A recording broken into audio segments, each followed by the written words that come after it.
अन्याय और गलत के साथ समझौता करना सबसे बड़ा जुर्म है।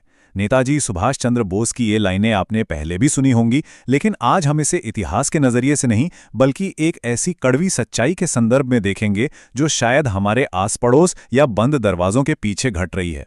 हम अक्सर बड़े राजनीतिक या आर्थिक मुद्दों पर अन्याय की बात करते हैं, राइट? लेकिन उस अन्याय का क्या जो हमारे अपने घरों में हमारे बुजुर्गों के साथ हो रहा है?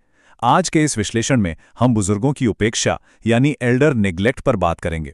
इसे सिर्फ एक पारिवारिक दुखद घटना मत मानिए, ये एक ऐसा गहरा सामाजिक अन्याय है जिसके साथ हमें बिल्कुल समझौता नहीं करना चाहिए। तो चलिए सीधा मुद्दे पर आते हैं। उपेक्षा का दंश, भारत में बुजुर्गों का संकट। एक तरफ हमारे पारंपरिक पारिवारिक मूल्य हैं जहां बुजुर्गों को हमेशा से एक ऊंचा दर्जा दिया गया है, और दूसरी तरफ आज की जमीनी हकीकत जो कि काफी अलग और परेशान करने वाली है।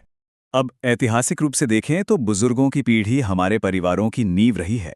एक समय था जब घर में बड़े बुजुर्गों का होना समृद्धि की निशानी माना जाता था, है ना? लेकिन लेखिका ने यहाँ एक बहुत ही कड़वी सच्चाई की तरफ हमारा ध्यान खींचा है। उनका साफ अवलोकन है कि आज हालात पूरी तरह बदल चुके हैं। जिन माता पिता ने अपनी पूरी जिंदगी बच्चों को पालने पोसने में लगा दी, आज उन्हें या तो घर में बिल्कुल अकेला छोड़ दिया जाता है या फिर ओल्ड एज होम्स यानी वृद्धाश्रमों में रहने के लिए मजबूर कर दिया जाता है। और सच कहूं तो ये सिर्फ कुछ घरों की कहानी नहीं है, एक बहुत बड़ी और व्यापक सामाजिक समस्या बन चुकी है। ओके, चलिए अब इस समस्या की गहराई में चलते हैं और बात करते हैं कुछ कड़वे आंकड़ों की। भावनाएं अपनी जगह हैं, लेकिन एक गैर सरकारी संस्था के सर्वे से जो ठोस आंकड़े सामने आए हैं उन पर नजर डालना बहुत जरूरी है। अब इन आंकड़ों में जो बात सबसे ज्यादा हैरान करने वाली है वो ये है, सर्वे के मुताबिक लगभग 51.67% बुजुर्गों को घर में सीधे तौर पर भौतिक यानी शारीरिक दुर्व्यवहार का सामना करना पड़ता है। मतलब आधे से ज्यादा मामलों में हिंसा शामिल है। इसके बाद करीब 38.33% बुजुर्गों को भावनात्मक दुर्व्यवहार झेलना पड़ता है, जैसे कि उन्हें ताने मारना, उनसे बात ना करना या उन्हें बस एक बोझ समझना। बाकी बचे 10% अन्य तरह की उपेक्षा का शिकार हैं। तो ये आंकड़े साफ बता रहे हैं कि बात सिर्फ अनदेखी करने की नहीं है, बल्कि इसमें शारीरिक और मानसिक तौर पर चोट पहुंचाना भी शामिल है। और इसी सर्वे का एक और आंकड़ा है जो शायद आपको सबसे ज्यादा चौंका देगा, 49%।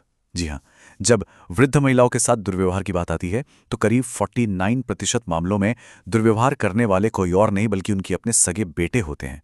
जरा सोचिए, जिन बच्चों के लिए माता पिता अपना सब कुछ कुर्बान कर देते हैं वही उनके उत्पीड़न की मुख्य वजह बन रहे हैं।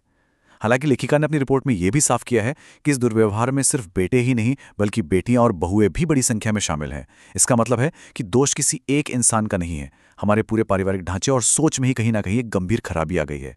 तो जब सामाजिक नैतिकता इस हद तक गिरने लगे और घर के रिश्ते ही असुरक्षित हो जाएं, तब सरकार को बीच में आना ही पड़ता है।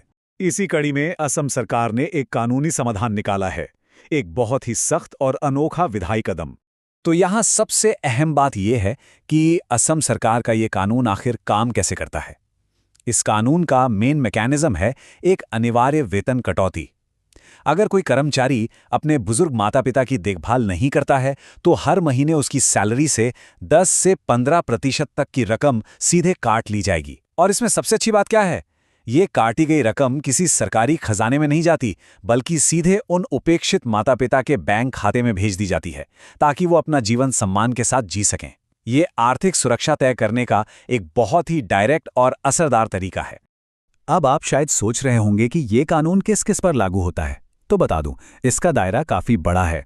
ये असम राज्य सरकार के सभी कर्मचारियों, पब्लिक सेक्टर यानी पीएसयू में काम करने वालों और यहां तक कि हमारे चुने हुए जनप्रतिनिधियों यानी सांसदों और विधायकों पर भी लागू होता है। कोई भी जिम्मेदारी से बच नहीं सकता। और हां, जो लोग वेतनभोगी कर्मचारी नहीं हैं उनके लिए भी एक विकल्प है। ऐसे मामलों में पीड़ित माता पिता सीधे जिला कलेक्टर के पास अपनी शिकायत दर्ज करा सकते हैं, जिसके बाद उचित कानूनी कार्रवाई की जाती है। मतलब समाज के हर वर्ग के बुजुर्गों को एक सुरक्षा कवच देने की कोशिश की गई है। लेकिन अब हम आते हैं एक नैतिक दुविधा पर। कानूनी समाधान तो हमारे सामने है, लेकिन क्या कानून किसी को पैसे देने के लिए तो मजबूर कर सकता है, पर क्या वो किसी को एक परवाह करने वाला इंसान बना सकता है? लेखिका ज्योति सिडाना ने ठीक यहीं पर एक बहुत ही गहरी समाजशास्त्रीय बहस छेड़ी है, और ये उस बड़े बदलाव को बहुत ही शानदार तरीके से दर्शाता है जिसका जिक्र स्रोत सामग्री में किया गया है। एक तरफ है हमारा पारंपरिक कर्तव्य, जहां माता पिता का सम्मान करना, उनका ध्यान रखना और उन्हें भावनात्मक सहारा देना बिल्कुल स्वाभाविक माना जाता था। और दूसरी तरफ है आज का आधुनिक उपभोक्तावादी या कह ले कंज्यूमर ड्रिवन समाज। लेखिका का तर्क है कि आज के इस डिजिटल युग में, जहां लोग अपनी स्क्रीन्स और आभासी दुनिया में इस कदर खो चुके हैं, वहां असल पारिवारिक रिश्ते कहीं पीछे छूट गए हैं। इस उपभोक्तावाद ने रिश्तों को इतना खोखला कर दिया है कि आज की पीढ़ी अक्सर अपने ही माता पिता की बढ़ती उम्र और उनकी स्वास्थ्य समस्याओं को एक अनचाहे बोझ के रूप में देखने लगी है। इस पूरी चर्चा का जो मूल आधार निकलकर सामने आता है वो ये है कि कानून आपको रोटी, कपड़ा और मकान जैसी बुनियादी आर्थिक सुरक्षा की गारंटी तो दे सकता है, बिल्कुल वैसे ही जैसे असम के कानून ने करके दिखाया है। लेकिन सबसे बड़ा सच ये है कि कोई भी कानून किसी के दिल में सहानुभूति, प्यार या वो जो एक इमोशनल कनेक्शन होता है ना, वो पैदा नहीं कर सकता। बुढ़ापे में माता पिता को सिर्फ पैसों की जरूरत नहीं होती, उन्हें अपनों के साथ की, उनके स्पर्श और सम्मान की भी जरूरत होती है। और जब वो प्यार और केयर ही खत्म हो जाए तो सिर्फ बैंक अकाउंट में आने वाले चंद पैसों से उस खालीपन को कैसे भरा जा सकता है। तो इस विश्लेषण के अंत में एक बहुत ही महत्वपूर्ण और विचारोत्तेजक सवाल सामने आता है, जिस पर हमें सोचना चाहिए। क्या परिवार जैसी अहम सामाजिक संस्थाएं सिर्फ कानूनी हस्तक्षेप और डंडे के जोर पर संतुलित रह सकती हैं, या फिर इन रिश्तों को बचाने के लिए हमें वापस उन नैतिक कर्तव्यों और मानवीय संवेदनाओं को जगाने की जरूरत है जो आज कहीं खो गए हैं? क्या समाज के मूल्यों में आई इस गिरावट को कोई विधानसभा या संसद सुधार सकती है? ये एक ऐसा सवाल है जो गहरे आत्ममंथन की मांग करता है। सोचिएगा जरूर।